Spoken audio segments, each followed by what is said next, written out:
Bagaimana Adolf Hitler, seorang tirani yang mengatur pembantaian, salah satunya dengan cara genosida terbesar dalam sejarah manusia, naik ke tampuk kekuasaan di negara demokratis. Cerita dimulai di bagian akhir Perang Dunia I, dengan kemajuan sukses yang dilakukan sekutu pada tahun 1918. Jerman menyadari perang itu tidak bisa dimenangkan, dan menandatangani gencatan senjata untuk mengakhiri pertempuran. Ketika pemerintah Kekaisaran Jerman runtuh, kerusuhan sipil dan pemogokan pekerja tersebar di seluruh bangsa. Takut akan revolusi komunis, partai-partai besar bergabung untuk menekan pemberontakan. Mendirikan Republik Weimar di parlemen, untuk menggantikan sistem kekaisaran. Salah satu tugas pertama pemerintah yang baru, adalah melaksanakan perjanjian damai dengan sekutu yang secara resmi mengakhiri Perang Dunia I. Selain kalah, Jerman kehilangan lebih dari 1/10 wilayahnya, dan harus membubarkan pasukannya. Jerman harus bertanggung jawab penuh akibat yang ditimbulkan selama masa perang dan membayar reparasi kerusakan yang diakibatkan. Yang tentu saja melemahkan ekonomi yang sudah lemah. Semua ini dilihat sebagai penghinaan oleh banyak nasionalis dan veteran perang. Mereka salah percaya, jika perang bisa dimenangkan, jika tentara tidak dikhianati oleh politisi dan pengunjuk rasa. Bagi Hitler, pandangan ini menjadikannya sebagai obsesi, dan khayalan kefanatikan dan paranoidnya menuntunnya untuk menyalahkan orang Yahudi. Kata-katanya menemukan resonansi dalam masyarakat yang menciptakan antisemit dan menciptakan kebencian terhadap Yahudi. Pada saat itu, ratusan dari ribuan orang Yahudi telah terintegrasi ke dalam masyarakat Jerman. Walaupun Yahudi merasa sudah menjadi bagian Jerman, banyak orang Jerman terus melihat mereka sebagai orang luar. Setelah Perang Dunia I, Yahudi meyakinkan orang bahwa kekalahan Perang Dunia I adalah bukan karena ulahnya. Karena tuduhan itu tidak ada dasarnya. Sangat jelas bahwa ini adalah sebuah teori konspirasi yang diciptakan Yahudi yang dilahirkan dari rasa takut, kemarahan, dan kefanatikan. Meskipun demikian, Hitler menemukan kesuksesan ketika dia bergabung dengan sebuah partai politik nasionalis yang tidak terlalu besar. Dia mampu berbicara di depan publik dan bisa memanipulatif dalam meyakinkan orang bahwa dia pantas untuk memimpin, dan menarik semakin banyak orang untuk bergabung. Dengan menggabungkan antisemitisme dengan kebencian populis, Nazi mencela paham komunisme dan kapitalisme, karena dianggap sebagai konspirasi Yahudi internasional untuk menghancurkan Jerman. Partai Nazi awalnya tidak populer.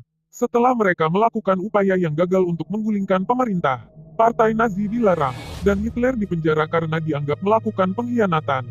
Tetapi setelah dibebaskan sekitar setahun kemudian, dia segera mulai membangun kembali pergerakan. Dan kemudian, pada 1929, depresi besar terjadi. Ini menyebabkan penarikan bank-bank Amerika dari Jerman. Dan ekonomi Jerman yang sedang berjuang semakin hancur dalam semalam. Hitler mengambil keuntungan dari kemarahan rakyat, menawarkan mereka kestabilan ekonomi dan berjanji untuk memulihkan Jerman kembali ke kejayaannya. Partai-partai arus utama terbukti tidak mampu menangani krisis sementara oposisi sayap kiri juga terfragmentasi oleh pertengkaran internal. Dengan begitu sebagian dari publik yang frustasi berbondong-bondong ke Nazi, jelas meningkatkan suara parlemen mereka dari di bawah 3% menjadi lebih dari 18% hanya dalam 2 tahun. Pada tahun 1932, Hitler mencalonkan diri sebagai presiden. Walaupun kalah dalam pemilihan dengan pahlawan Perang Dunia I, Jenderal von Hindenburg, tapi dengan 36% suara, Hitler punya sesuatu untuk menunjukkan sejauh mana kekuatannya. Tahun berikutnya, penasehat dan pemimpin bisnis meyakinkan Hindenburg untuk menunjuk Hitler sebagai kanselir.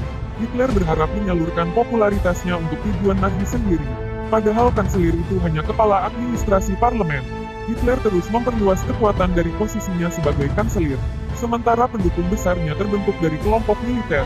Dengan cara demonstrasi di jalanan, Hitler mengangkat isu ketakutan akan pemberontakan yang dilakukan komunis, dan berargumen bahwa hanya dia yang bisa memulihkan hukum dan ketertiban. Kemudian pada tahun 1933, seorang pekerja muda dihukum karena membakar gedung parlemen. Hitler menggunakan isu tersebut untuk meyakinkan pemerintah untuk memberinya kekuatan darurat. Dalam hitungan bulan, kebebasan pers dihapuskan, pihak-pihak yang mengganggu lainnya dibubarkan, dan undang-undang anti-Yahudi disahkan. Banyak pendukung radikal awal kepemimpinan Hitler ditangkap dan dieksekusi, bersama dengan saingan potensial. Dan ketika Presiden Hindenburg meninggal, pada Agustus tahun 1934, sudah jelas, tidak akan ada pemilihan baru. Orang-orang Hitler menyebarkan pidato Hitler yang dieksploitasi tentang ketakutan dan kemarahan untuk mendorong banyak lagi dari masyarakat untuk mendukung dan bergabung dengan partai Nazi.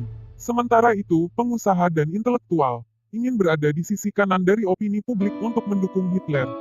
Mereka meyakinkan diri mereka sendiri dan satu sama lain bahwa retorikanya yang lebih ekstrim hanya untuk pertunjukan. Beberapa dekade kemudian, kepemimpinan Hitler tetap sebuah peringatan betapa rapuhnya institusi demokrasi bisa dilakukan dalam keadaan Nazi tidak percaya. Hitler adalah seorang pemimpin yang bersedia menampung kemarahan mereka dan tentu saja dengan memanfaatkan rasa takut mereka.